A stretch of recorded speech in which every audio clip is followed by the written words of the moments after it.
My name is Hannah, and this is my no-buy year.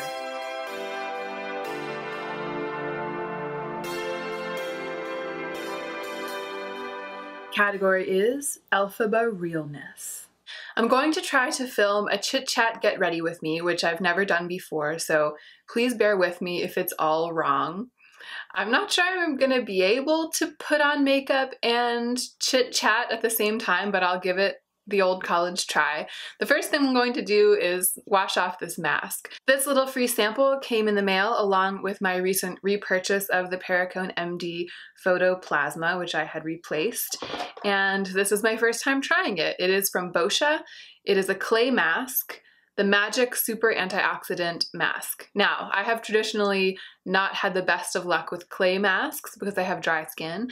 I've not traditionally had the best of luck with Boscia, but I just couldn't help myself, and as soon as I had the chance, I slapped it on. It's starting to get a little cracky and uncomfortable, and I need to start the video, so I'm gonna wash it off, and I'll be right back.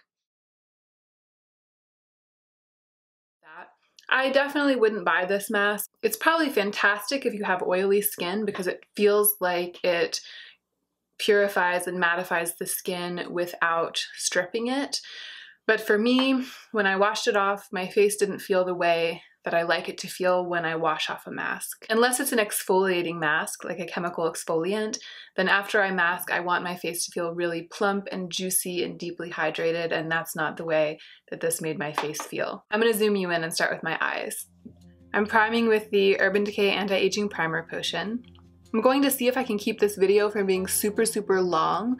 I've realized lately that there are some people who violently object to the length of my videos, and part of me feels like I have good reasons for making my videos as long as they are. One of them is that I'm only able to film twice a week, and I would love to film more. I would love to post more videos. I'm gonna use the Modern Renaissance palette on my eyes for old time's sake, and also I think I'm gonna be shopping my stash for this. I keep trying to engineer my schedule in such a way that I can post 3 videos a week. I would love, love, love to be able to do that.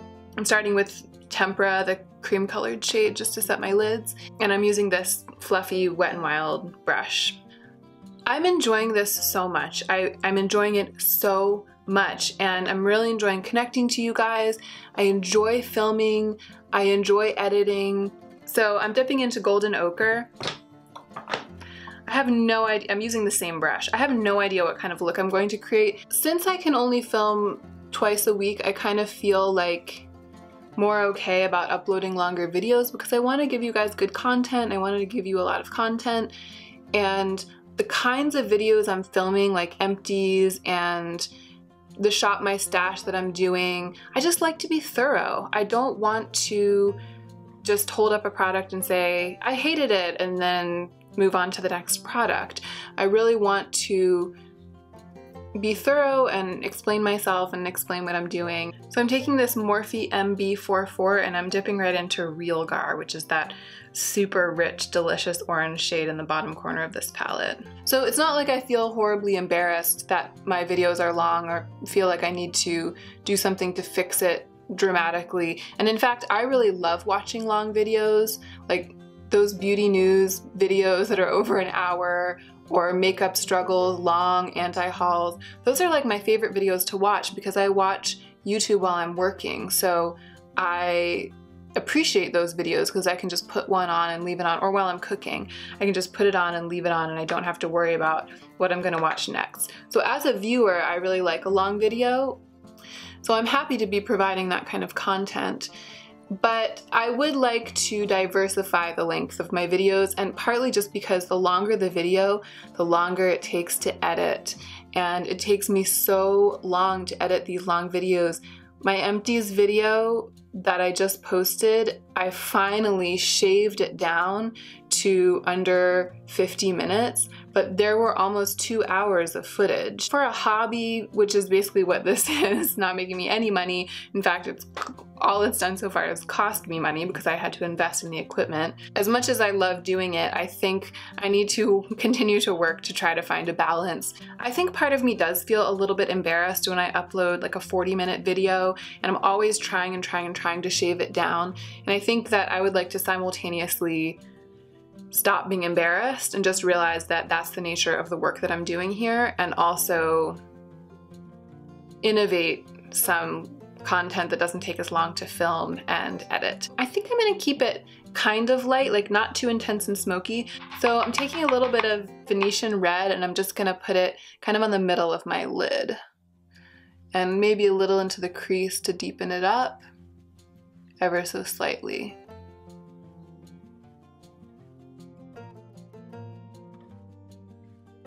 By the way, that was the Wet n Wild brush that I was using for that, another one, a slightly smaller brush. This is the Colourpop E9. So now I'm taking Cypress Umber, the dark brown, and I'm gonna pack it right here in the corner.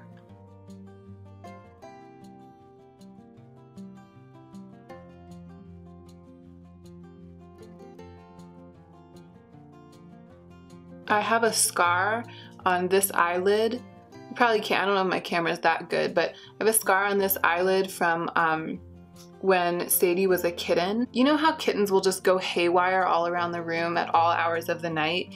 She was doing that one night, she was going crazy. I was sort of like half sitting, half lying in bed. I was like propped up in bed, and she suddenly went absolutely bananas and went tearing across the pillows, and she ran across my face. And one of her claws went out and like sliced my eyelid. It was so shocking. This is getting smokier than I intended. I've had a scar on that eye ever since, and that's why my eyes are also slightly lopsided. But I think all of us are slightly lopsided, aren't we?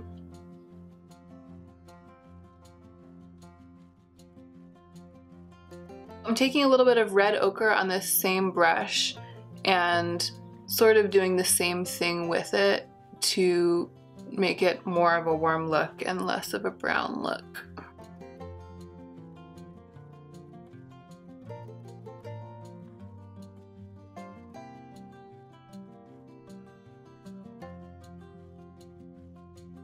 Going back to my big fluffy.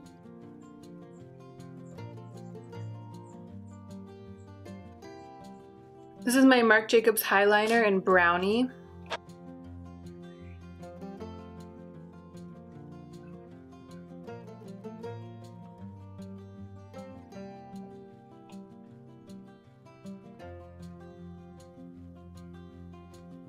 So I'm taking my Morphe E43. This is one of my favorite brushes. I really love this brush. I'm gonna do some work on my lower lash line. I tend to leave my direct under eye area right here pretty product free. You'll see, but I'll kind of bring it like into this area, but not all the way up, right up against my lash line like I've seen a lot of people do in YouTube videos. I don't do that because all it does is crease. You can't put a product there. There are these natural creases there, and if you put product there, it will crease. And I don't have dark enough circles there to Cypress Umber. I don't have dark enough circles there to need to put product there. And even when it does get a little bit blue under the eye, I kind of think that a bit of kind of world-weary smudginess under the eye is kind of sexy. Like, it can actually look kind of good and natural. So I don't worry about bringing product all the way up right underneath my eye and trying to make this entire area look like one-dimensional. I usually do my lower lash line before I move on to base. That's all I'm saying. This is a Morphe G27. It's like a teeny tiny little pencil brush with a pointy tip. I really like that. And I'm gonna smudge it out. I'm gonna take Primavera, which is this gold. There are these two metallics in here, and this is the more gold one. I'm gonna take that on my finger. So I wanted to touch base about the question of sheet masks. Remember I talked about in my last video about what I was gonna do with repurchasing my sheet mask, and if I should repurchase like 4 sheet masks per month or what, and I asked for your opinion, and some of you chimed in the comments, and that was great. And ever since filming that, I've kind of been feeling like I don't want to purchase any sheet masks, and that's where I stand right now. I think for now, I'm just gonna stick with not having sheet masks in my collection, as much as I love them. After I filmed that angsty video where I was like, I don't know, what should I do about sheet masks, blah, blah, blah, I kind of got a grip on myself and I was like, this is your no-buy year, just don't buy them. And that's where I am right now. So basically I'm in the situation where I'm allowed to buy a couple sheet masks at a time if I want to, but in the spirit of my no-buy year, I'm not. And that feels totally fine. By the way, this is something I really like to do with eye looks. So I'm taking this shadow on my finger and I'm like making contact, lightly contact with the part of my eyelid that it's not exactly bulging out, but it's the part of my eyelid directly above where the lashes are attached. I'm drawing the shadow further across that ridge than I am on the rest of my lid. So it's kind of creating this like almost like a liner effect. Anyway, as soon as I decided not to buy the sheet masks, I felt so happy. I was like, that's the answer, the perfect answer. I'm putting Vermeer, which is the lighter of the two metallic shades, onto my inner corner and a little bit onto the inner corner of my lid. I'm also taking a little bit of Vermeer underneath my eye. I think I'm gonna wait on mascara. I usually do it almost last, but I'll zoom you out and we can go to the next step. I'm gonna tell you what I'm gonna do so that I can talk about other things while I'm doing it.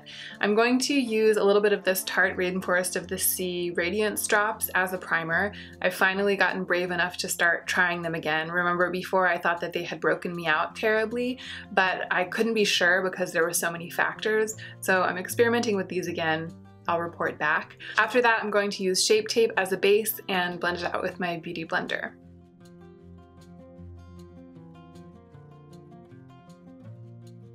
I don't want to jinx myself, but I think that it won't be too long before my channel reaches 1,000 subscribers. It may sound silly because in the universe of YouTube, 1,000 subscribers is so few, like it's really still the tiniest of channels. But when I started my channel, I thought to myself, and I even said to Joe, you know, if I could just get to 1,000 subscribers, I would really feel like I had made a connection. I would really feel like I had started a channel. It's just kind of been my only real benchmark. It's been my only real goal. So it's exciting. And I wanted to ask you guys actually, do you think I should do a giveaway? Because I want to know how you feel about giveaways, because I feel like giveaways are kind of a racket. What they do is that they drive up subscriptions. I think if you have a giveaway and you're, you know, especially if you're a small channel, like, you know, under 10,000 subscribers, and you're like, I'm having a giveaway, but you have to be subscribed to my channel. I think that a lot of people are like, oh, you know, if there's only 1,000 subscribers on this channel, then maybe my chances of winning will be really high, so I'll subscribe. So I think that people do it as a way to drive up their subscriber count and get, you know, traffic to their channel and get attention, and then only one person wins. So people are all watching the giveaway video and, you know, doing all the things you have to do, like subscribing and sharing, and then it's just the chances are so tiny. It's like a lottery. And I don't know, whenever somebody does a giveaway on their channel, I rarely enter it. I rarely do anything to enter it. I just rarely feel like it's for me. Here's how I feel as a viewer of YouTube videos. I feel like giveaways aren't for me, they're for the creator. I feel like they're for the content creator, and it's a way of, it's a trick. I kind of feel like it's a trick. But at the same time, from my point of view as a creator, I would love to give somebody something. Like I would love to be able to buy like a, you know, a bit of nice skincare and maybe a couple of my favorite books. And I am allowed to buy gifts on my no buy year, by the way, so it wouldn't be breaking the rules, because that's something I'm allowed to do. I would love to do that and, you know, give it to someone. I would love to have like a giveaway winner and send out the prize and just feel like I was connecting even more to you guys and like I was thanking you and giving something back. It just doesn't feel like a thank you to everyone, because it ends up being a thank you just to one person, even though it's a gesture of thanks to everyone. So let me know, I wanna know what you guys think. Like, should I do a giveaway when I get to 1,000 subscribers? Do you feel like giveaways are meaningful? Can you think of another meaningful thing that I could do? Like maybe make a contribution to a good cause or something in the name of my subscribers to thank you? Like, can you think of something that would be better? And I'm also just curious about how you feel about giveaways across the board. I mean, it will be helpful information for me, but I'm also just really curious. It's kind of okay. I just don't want to put on a lot of base today. I don't want to do a lot. The radiance drops already they really sheer out the Shape Tape. I might actually go over it with a little bit more.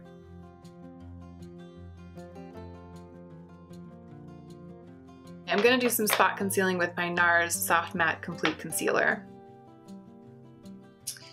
So here's what's about to happen to me. My sister is coming to town.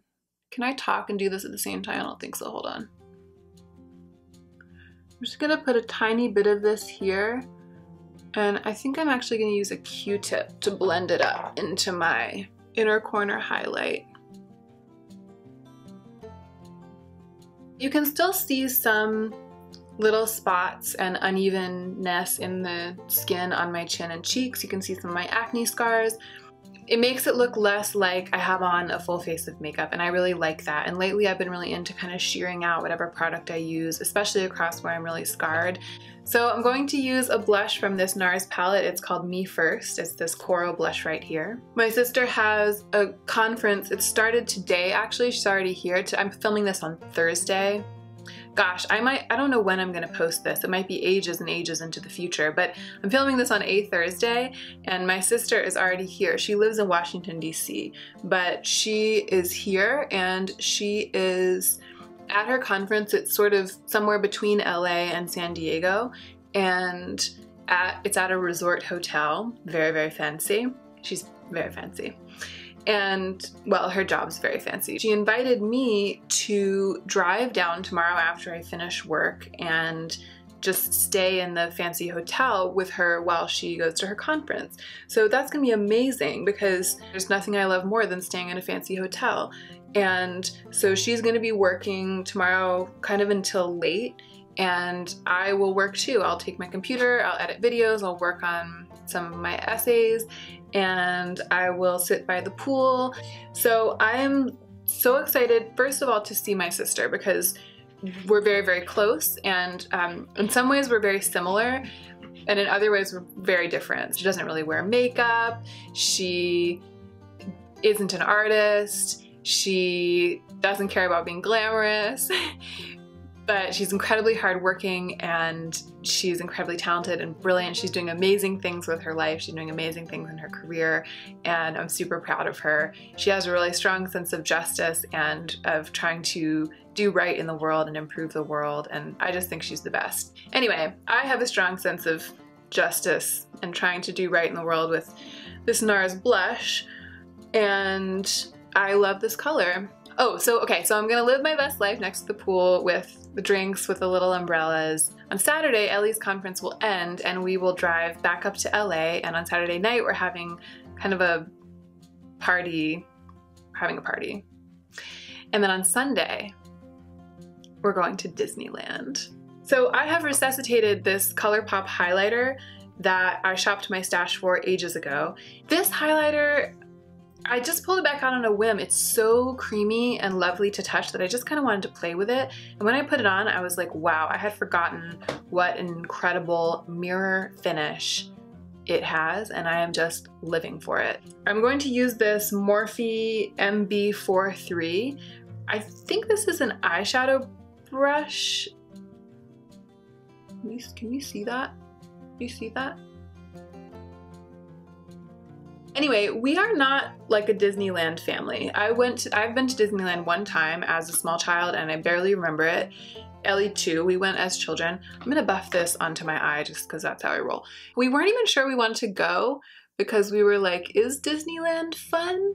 Then we started looking it up and we were like, we definitely want to go and ride the teacups together.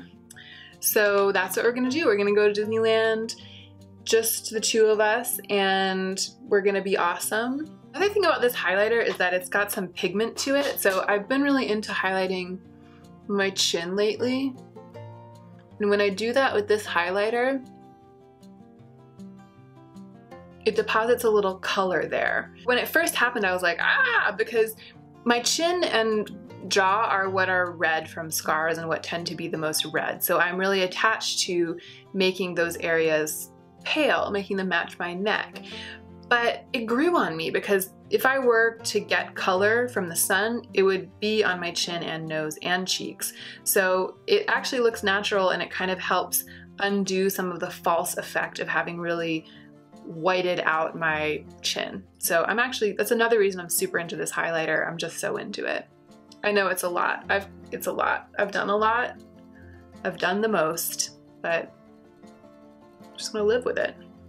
I'm using this little sample of the Dior Show Pump and Volume, I think is what it's called.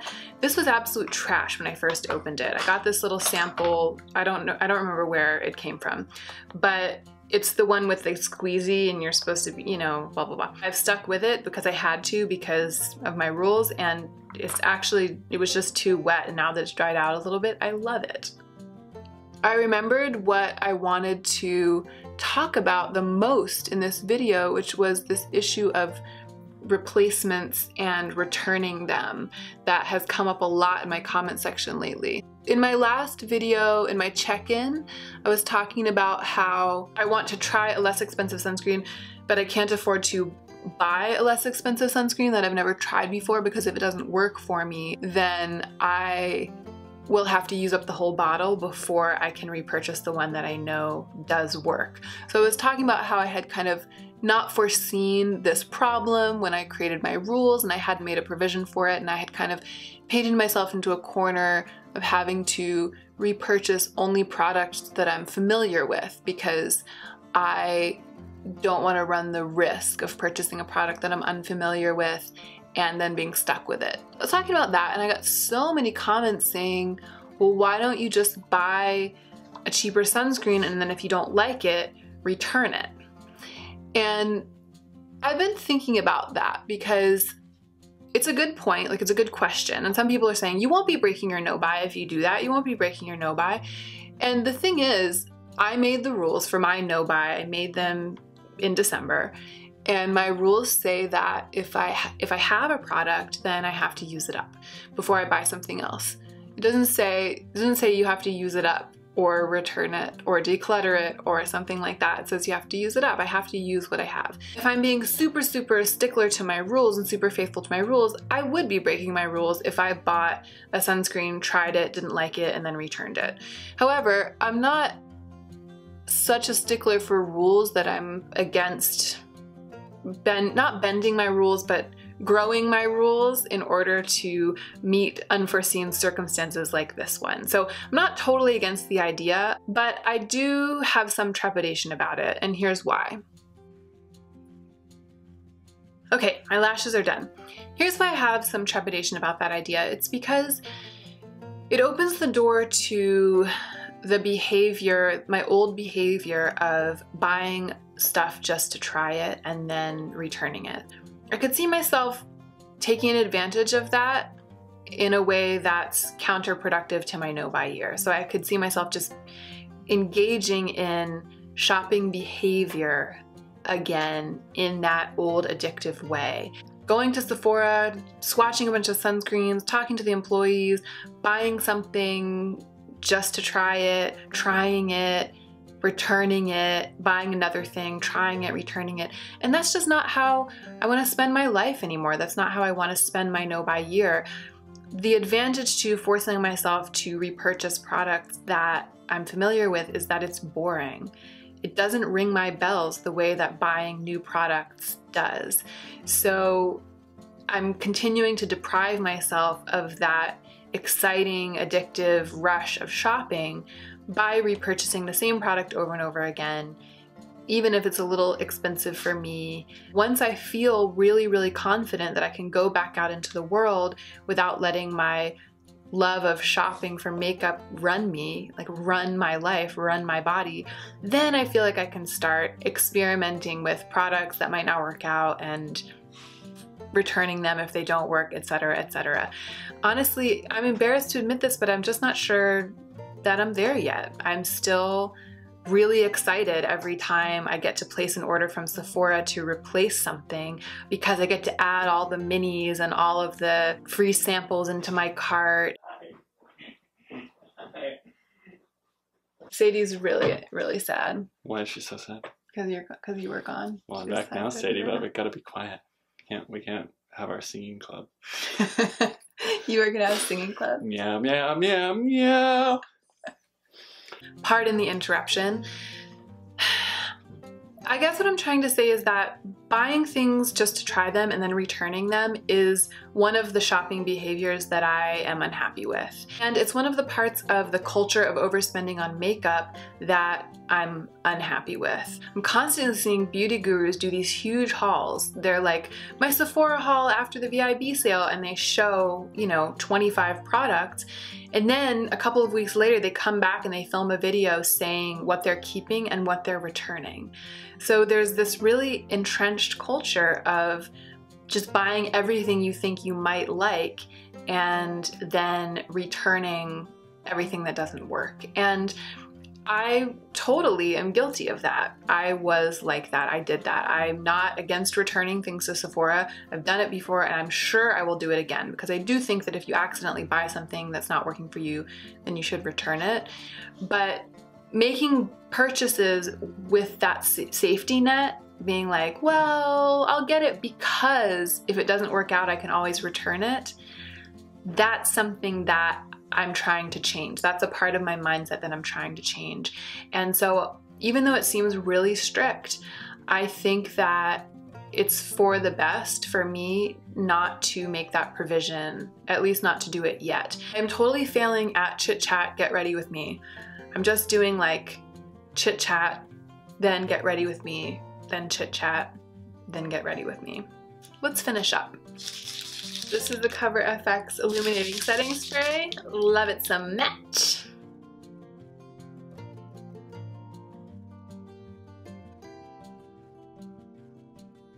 And then for lips, I'm going to use this Colourpop gloss. It's called Fairy Floss.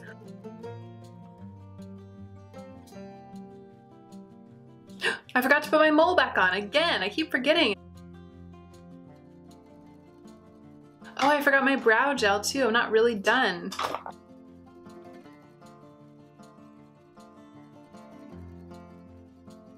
This brow gel is running woefully low. It's definitely gonna be the first makeup product that where I finish the replacement during the no buy year. Once it's out, which it almost is, I will know exactly how long it took me to use up the brow gel, and I'll be able to make a decision about whether I want to buy it again or not.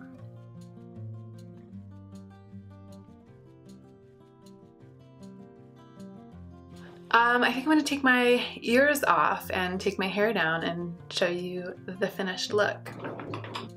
This is the finished look. Thank you so much for hanging out and spending this time with me. Let me know if you have any questions about the products that I used. I tried to show you everything and tell you everything, but as I said before, I am completely new to this, so please forgive me if I did anything wrong or everything wrong. And let me know in the comment section down below what you think about a giveaway. Should I do a giveaway when I reach 1,000 subscribers? Should I just stop angsting about it and do it like a normal YouTuber? Or do you have any creative ideas for me? Or do you think giveaways are overrated? Let me know what you think. I would love to hear from you. That is it. Don't forget, take extra good care of yourself so that you can be the most effective version of yourself as you do your work in the world. Tell them how I'm defying gravity. I'm flying high, defying gravity.